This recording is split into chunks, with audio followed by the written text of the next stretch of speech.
Today I had the good fortune of sitting down with Saul Cohen, who is on both the buy and sell side of acquisitions. He has a career in one of the big four, working through advisory and risk, transitioned to working much more closely with entrepreneurs. And for anyone who's looking for insights on what they need to do in getting their business ready for exit or acquisition, or types of ways in which you can build deal structures, this one is for you. So I'll leave it there. You'll hear me introduce Saul, and off you go.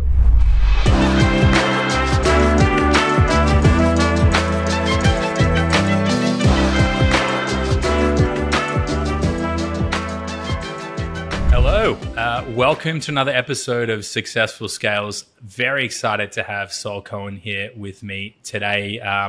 Before we get into it, we've had a little bit of a chat before hitting record, as is typical. And I'm really excited about all the things that Saul is experienced in and the topics that he's touching. But so as not to make a mince of it, I would love it if you could introduce yourself for the audience. Thank you so much for having me on. I am an accountant and I specialize in working with owner-managed businesses, exit for higher multiples. My background is, so I was I'm Big Four trained. I was in the Big Four for 5 years, loved working with them, loved the value that we added. But I felt that there was something missing in terms of I wanted to deliver that value to the entrepreneurs who I think are the ones who really, create opportunity in the world and, are the lifeblood of the economy, really. And so I wanted to work with them. And so I left the Big Four and basically moved out and to work with owner-managed businesses and love what we do. Awesome. That's a pretty considerable shift, just knowing what happens at the Big Four. And you mentioned before we hit record PwC versus working with sort of owner-managed businesses and the stark differential of of what that is. I'm just curious, I don't want to sit here and say, I'm an entrepreneur and I get what the excitement is, just like you are too. But what was it in your experience at a Big Four that had you actually look at exploring sort of these more owner-managed businesses? And a follow-up question to that is what has surprised you the most in that shift? Okay. So the easier question, well, actually they're both actually quite easy to answer. So I became an accountant because I wanted to work with entrepreneurs. So actually my background, my dad was an entrepreneur. I was one of these people who, when I was at school, I was like selling stuff, and I did economics because I loved the idea of understanding the economy, and ended up getting really frustrated with politics and politicians because my worldview was, ever since I started studying economics, my worldview basically became that you have these people in the world who create incredible opportunity, and our job is basically the most efficient thing would be for us to support those people and just give them all the resources that they need to go out and create opportunity for everyone else, right? Because they are really unique. They're crazy people. They do things that everyone else won't. They think in different ways, and we just should really support them to do it, and everyone will benefit. And what happens is government gets in the way, and for their own personal gain, and that really frustrated me. But it put a drive in me to want to go and work with those people and help those people. And that's why I became an accountant.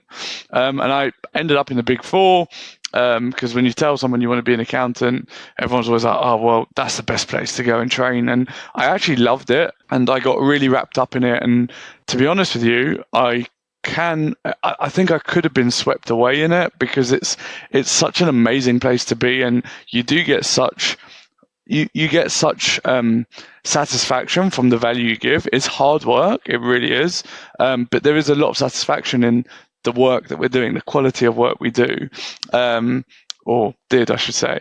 And then, but then I think my dad was selling his business. It was a real trigger for me. It was like a reminder for me, like that actually I want that. I want to work with entrepreneurs. I want my own business. And so I left and decided to work with SMEs.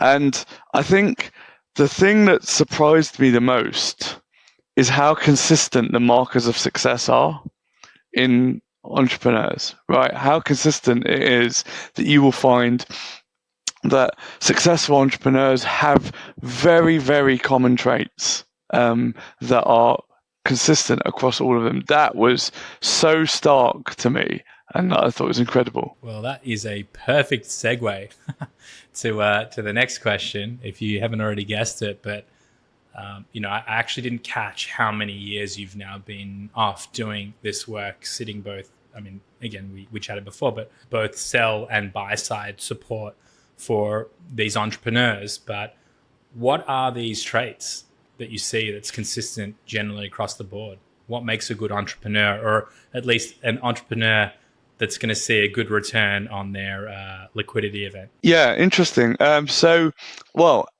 number one thing actually is that I think they're value-driven people. So they're people who want to give before getting. I think the biggest shock in terms of all of most entrepreneurs that we work with and that I see are successful, they're actually not financially driven, primarily. Obviously, finance is a big part of it. They want to make money. They want to look after their families. They want a legacy. Yeah, that is all true. But primarily, they want to leave a legacy in the world. They want to make a small change. They want to, they see an opportunity and they want to give value. And that's really interesting. I think that they're really ideasy, creative. Well, lots of them are very ideas, creative people, and they want their idea to last and make an impact. And that is the primary reason why they do that. And actually, what I've found is that you can get businesses that do really well where they're not so driven by making an impact and delivering value and whatever. But over time, what happens is the magic's not there. And it becomes very dull, and the business sort of stagnates and dies. I think that's it, bringing it into acquisitions.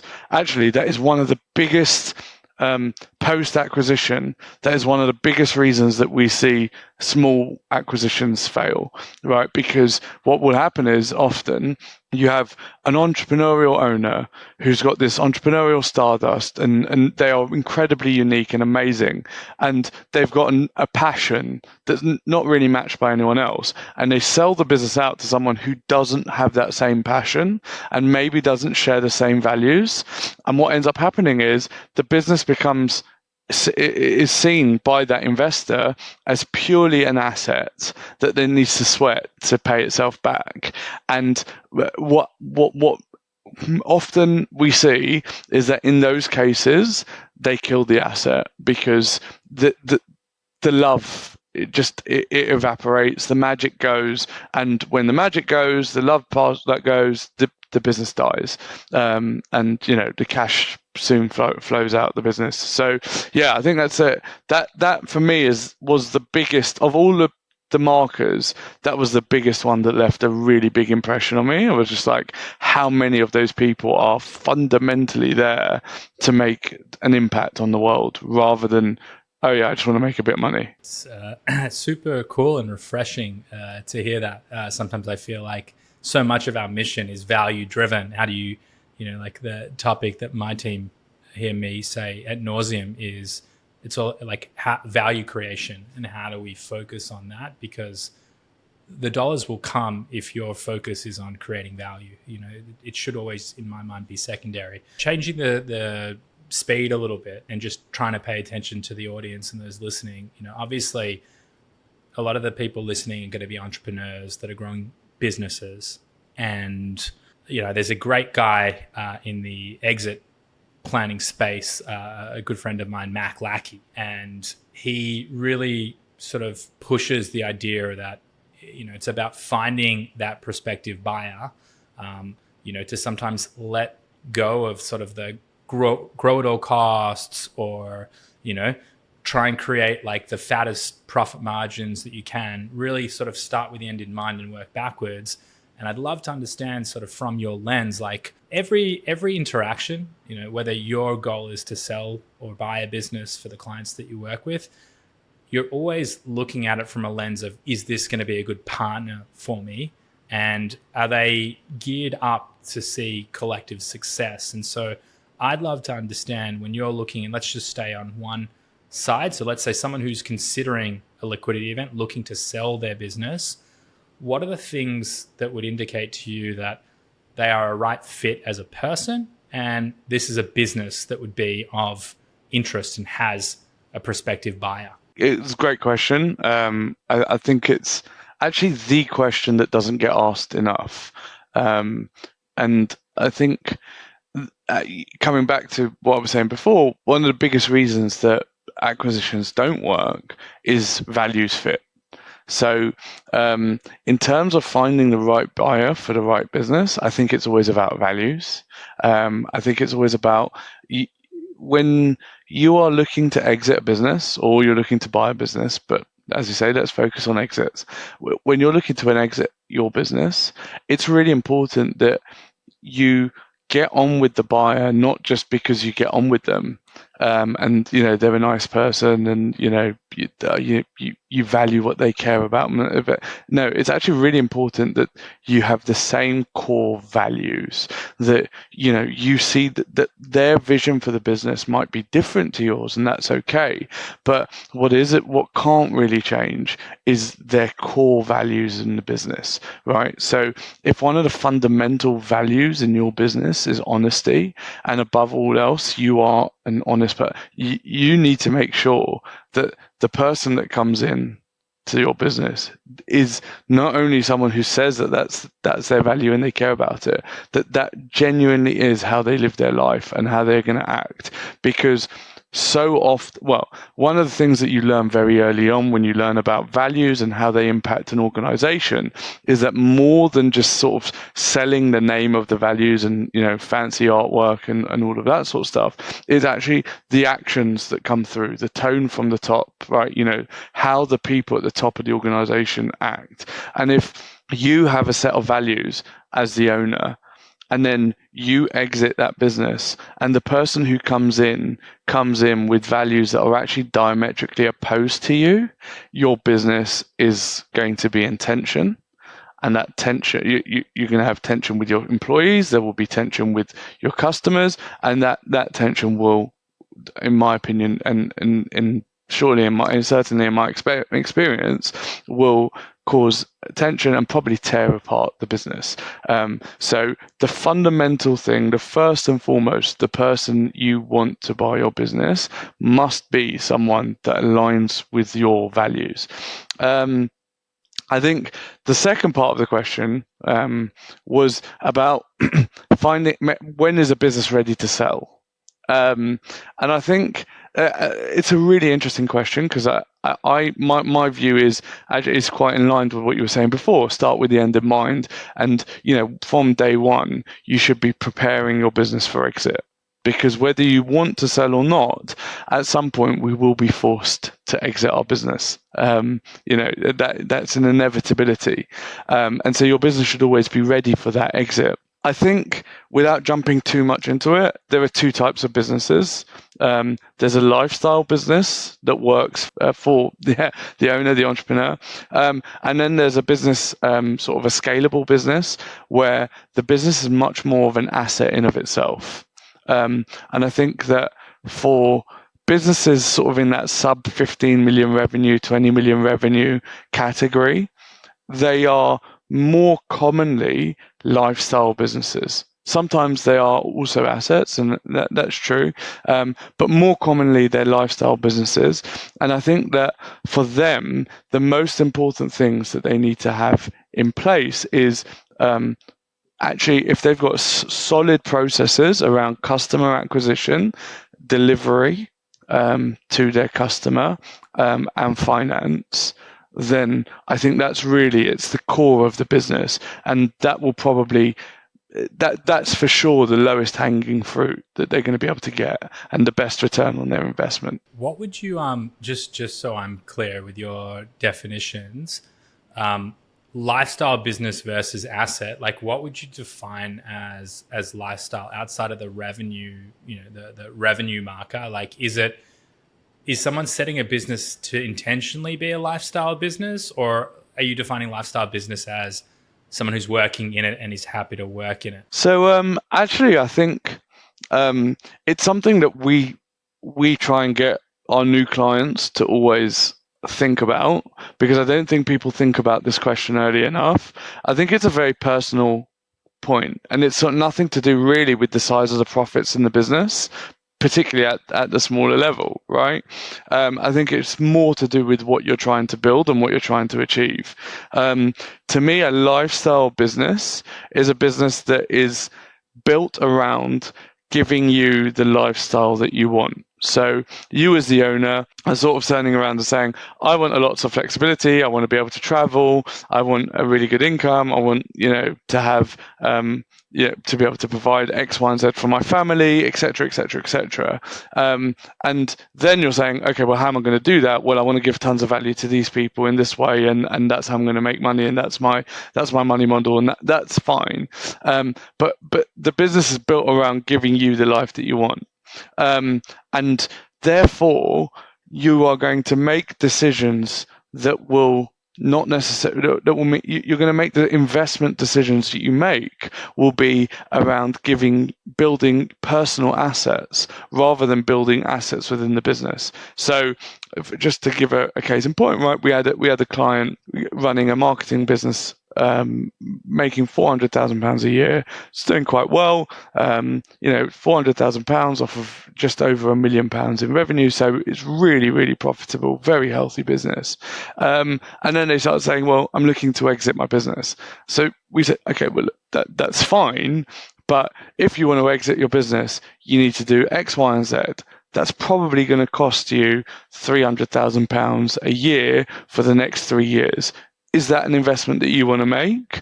Or would you just prefer to invest that £300,000 personally for the next 3 years and, maybe just start coming out the business operations and, just have the business run itself. But, you can take that money out and play with it somewhere else. And they look at that question when you pose the question in that way and say, do I want to invest that £300,000 a year in the business, or should I invest that personally in personal assets? I think the answer to that question is going to tell you a lot more about the business that you're starting to build. Because people who are really building to scale an asset, they're people who are thinking, I'm going to get a 20 million X valuation, whatever, and most of their income from the business will come on exit rather than on income. Whereas people who are, it's probably more succinct, isn't it? But the people who are building a lifestyle business, most of their income of the business is going to come out through in day to day over the lifetime of their business. Their exit event is going to be a much smaller percentage of the total income they've got. No, that's really that was super clear and helpful. And I think like the takeaway for anyone trying to sort of assess what's right for you, especially if you're, we all started at nothing, so not to be diminishing about $1 million business a year, especially one that's taking out 40% net profit each year. It's beautiful. But if you're at that size, then essentially the decisions you're making is, are you taking money out of the business and trying to create a degree of personal wealth?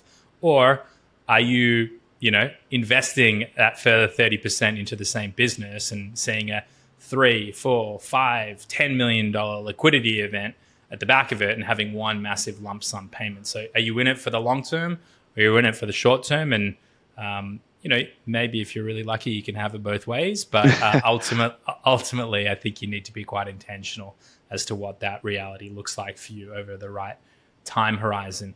Cool. That's I think that's actually one of the clearest ways, because it gets thrown around a lot. And I am even guilty of throwing around like the idea of a lifestyle business. But I think that actually really helps frame it for people trying to understand from a decision-making perspective what what they need to do. I mean, you're obviously in the market today, and it's a pretty crazy time globally, particularly with the emotional swings that the leader of the free world has at the moment, and the implications on tariffs and things like that, and and obviously everything else that's going on currently.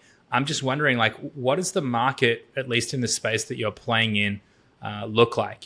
Are you seeing a lot of people? Like, are we seeing more transactions, less? Are people bullish on getting out? Like, what are you seeing? And I'm also coming at this from the lens of, I really had some great exposure into the e-commerce space, and 19, 20, 21, 22, there was just this explosion of liquidity events and all this money that came in. And then 2023 happened and, shit the bed. You can't, it's very hard to sell smaller e-commerce businesses that are not at scale already. And so I'm curious to hear, like, what are you seeing in the market today? Okay, that's really interesting. I think actually, if you think about the market that we are playing in, the biggest, more than anything else, the biggest driver of the economic activity is the retirement of the baby boomer generation, right? And entrepreneurs don't necessarily retire at 60 or 65 or whatever. I believe it or not, I actually recently was talking to a client who was looking at purchasing a business. The owner of the business was owner managed. The owner of the business was 94. And I said to my client, actually, I was like, this guy's never going to sell this business. If he hasn't sold it by now, he's never going to sell it. And if he does sell it, he probably will die within 6 months, right? Like, his life has become that business, right? But notwithstanding those exceptions to the rule, I think most entrepreneurs will retire between the age of 50 and 70, and that's really happening. We are at that peak in the market where the entrepreneurial boomers are looking for an exit, and I think that I think there was a stat that sort of said that something like 40% of the British economy are employed by entrepreneurial boomers. So there is a massive it's massively important that these businesses stay alive, or continue to flourish, and there is a lot of economic activity around with buyers looking to make those acquisitions. And I think because it's a market where there are so many really good businesses looking for an exit, it does create an environment where there are some really interesting and quite cool opportunities for acquisition. So yeah, I think that actually that's the key driver. Things like the general up and down of the economy, that's just it's another trigger event for more people to turn around and be like, I've done this 4 or 5 times. I do not want to have to go through another one of these cycles. Like, I just want to be out. And so, yeah, I think that if anything, for us, we're just going to see more activity. Yeah. I mean, that's consistent with. Are you familiar with Roland Fraser? Name rings a bell. Yeah. Yeah, he's like he's a dude that has written a number of books on this topic, but there's sort of a group of them that are very bullish on the best asset class to be acquiring is, I can't remember, the stats in the US are even greater. It's like 60% of businesses are either going to fall, like they don't have a child or someone in the immediate family that's interested in taking over the business. And a lot of these people don't have exit plans ready to actually transition that power. So a lot of these great businesses will die as a result of it if you don't find an ability to create a meaningful event for both parties. The 94-year-old guy, I agree, he'd be dead. Maybe I would even take him a few weeks because, that's, I think, one of the things around entrepreneurship, around building business, is that you're perpetually thinking, and you staying in the game in some capacity helps to create, I would say, like, we all have, I can see you've got your kids. It looks like in the background in your picture here. Like obviously we have lots of things that are motivating us and driving us, but it's that mindset and that activity that keeps you, young and that mental acuity is strong. The question that I'm actually looking to ask you is, those guys talk about a number of different ways in which you can approach acquisition. And, they have, like, Roland's written a whole book called Zero Money Down, where his whole position is, how do you acquire all these businesses without putting a dollar down and building, I would imagine like clever earn-out schemes that would see them take sort of, from the profits, interest off the top for periods of time.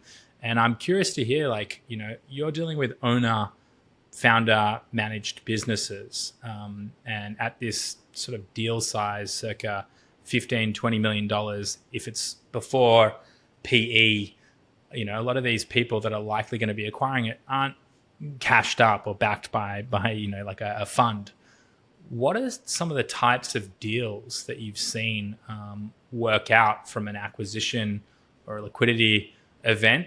Is it typically, what I saw a lot of in e-commerce is, every buy side is trying to push it to 60-40 or, at max 80-20, 80 on close and then 20% on performance, a year in, 2 years in, and, it's that sort of game. But what, if anything, are you seeing in terms of like the typical transaction structures that, will typically see success for both parties? Because I have to, if I'm on the buy side, I have to have the money to actually purchase it. And if I'm on the sell side, I want that money and I want as much of it guaranteed, up front. Yeah, so I think there are a lot of authorities in that space at the moment. Cody Sanchez talks similar. She's the same. It's the same crew. Yeah, exactly. And there's a whole load in the UK as well. And the truth is that it's very easy to, on the surface, rubbish what they say, but in practice, actually, most businesses don't sell. I think the stats are that 85% of businesses don't sell. And what happens is actually, when you look at the statistics, that most of that proportion, the ones that aren't selling, are the smaller businesses, because the larger ones represent a much more proportion of successful exits.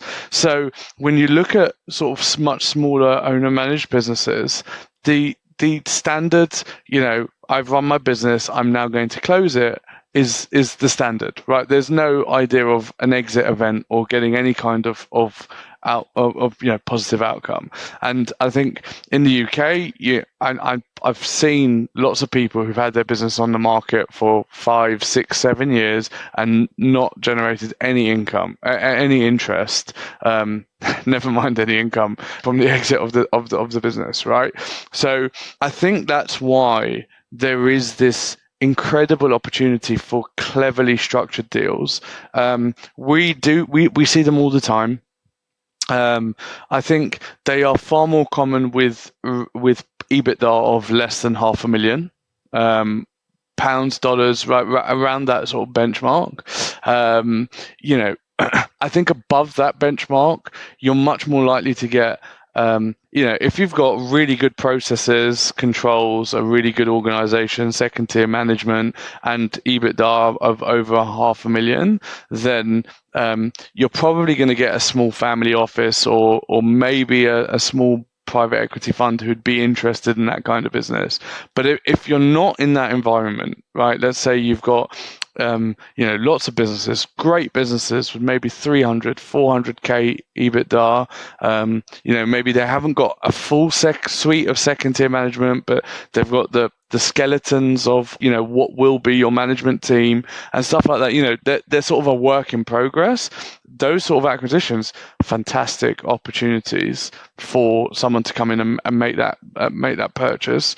And actually, I have seen quite a lot of acquirers do it without any of their own money, fully leveraged buyouts, part debt, maybe some of the cash in the business, and deferred consideration. So I have seen all different types. What I would say is that the more liquidity you have in the business, the more understanding that you have of that industry that you're looking to acquire in, the more likely you are to be successful, and the easier the acquisition will be. Because I think that what they don't tell you about fully leveraged buyouts is that it takes a long time for that to work for you from a cash flow perspective, right? In theory, you've bought this business, but in practice, you're using all the profits that you thought you were buying to pay for the business. And so for the first 3 to 5 years, that's really difficult. And we do see that a lot with people who've made those acquisitions, that if they're not really on it with the numbers, the margins become really tight. And then they're playing this game where they're fighting to stay afloat. So it's absolutely possible to have everything from fully leveraged all the way through to 100% on day one. I think ultimately from a seller's point of view, you can either dictate terms or you can dictate the size of the valuation. You don't get to dictate both. And so the more flexible you are on the valuation, the more flexible, the less flexible you're going to be on the terms. And I think that's generally the way it works. And but there is absolutely lots of there's something there for everyone, really. If someone were listening to you for the first time and they hadn't considered exit, but they tracked against some of the markers that you've shared around their value, like what are the things that they should be considering, in preparation to building an exit? I think that the first thing that they should do is make sure that they've got really good, solid financials, and start setting up a data room. So this is what we do with our clients. Is that the first thing, actually, what we do is we take them through due diligence, just so that they know what it's going to be like. They know what's going to come up, and they see that report. And I think that actually is a big eye opener for a lot of business owners, because I think actually what ends up happening to most business owners, myself included, is that you get so focused on running the business that you stop thinking of your business as an investor would. And then someone turns around and says, "Oh yeah, well, these are the reasons why your business isn't worth what you think it is." And it's like oh wow. That I need a little bit of time to process that, and so I think it's get the financials right. Make sure you've got really good financial processes, monthly reporting, good management accounts, that sort of stuff. It's basic, but it's important. Make sure you're taking a regular sort of day a month out of the business to start thinking of. Think of your business as an investor would. So what questions would an investor be working on? Simple SWOT analysis, that sort of thing. What are we doing well? What are we not doing well? What is the valuation of the business? Have a rough valuation in that you've got in your head that you're tracking on a monthly basis, and then it's working through processes and second tier management. And to be honest with you, I think everything else is really, it's easy and simple. The hard thing is the people, as with the rest of business, and building the second tier management is the thing that's probably going to take the most investment and time and effort. To the extent you can do it, you'll probably increase your multiple by 2 or 3 times. But if you can't do it, then you're just going to take whatever number you can get once you've done the basics. That 2 to 3 multiple increase definitely sounds appealing, whatever number you're starting with. So it sounds to me like you, listening in, anyone, should consider doing the work. Listen, before we close up shop here, so I'd love just to hear from you directly to the audience, like what if they were fitting inside of your sweet spot and they wanted to connect with you, like how can they find you? And 2, outside of the show notes, of course, but 2, what does it look like as a first step for them if they were to come and explore working with you? Yeah. So look, You can find me on LinkedIn. It's probably the easiest way. I'm always active on there. I always try and post lots of good value content, and hints and tips, and tax strategies as well. But for my international market, lots of things about buy and sell side. So if you're looking to buy or sell a business and want to understand more about what to look for and what not to, what to avoid, definitely there'll be lots of hints and tips on my LinkedIn. I think if someone wanted to work with us, the best thing actually is that, as I mentioned to you before, that we are offering at the moment, absolutely free valuation call. We normally charge £1,000 for these initial valuation consultations. So we have a conversation with you, understand about your business, and find out what are the three biggest things that you can change in your business specific to you. What are the three things today that are holding back your valuation, and what can you do to improve that? Right. So, the lowest hanging fruit, the things that would be easiest for you to move on. So we're offering that absolutely free. So that's probably the best first step that you can do. As I mentioned before, actually one of the best things that you can do is get a due diligence done for your business.